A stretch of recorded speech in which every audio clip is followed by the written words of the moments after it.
مظہر شان خدا ہو یا حبیب کبریا، تم نبی الانبیاء ہو یا حبیب کبریا۔ جس کو حق نے نور سے اپنے کیا ہے جلوہ گر، تم ہی وہ نور خدا ہو یا حبیب کبریا۔ اللہ اللہ کنز مخفی کا ہوا جس سے ظہور، تم ہی وہ شمع ہدا ہو یا حبیب کبریا۔ جس کے انوار ہدایت سے منور ہے جہاں، تم ہی وہ شمس الضحیٰ ہو یا حبیب کبریا۔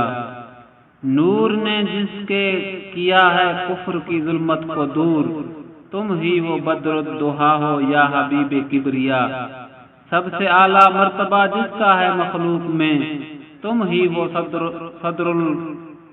صدر العلا ہو یا حبیب کبریا۔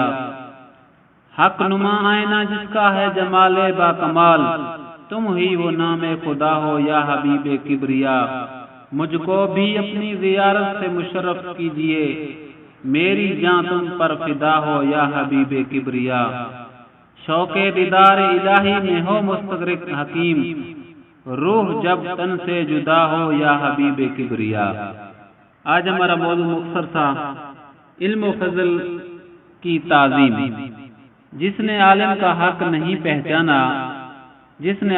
حق نہیں پہچانا وہ ہم میں سے نہیں۔ اہل علم کی توہین پر وعید۔ اہل علم و فضل کی توہین منافق ہی کر سکتا ہے۔ اس زمانے سے پناہ مانگو جس میں عالم کی نہ مانی جائے۔ وآخر دعوانا الحمدللہ رب العالمین۔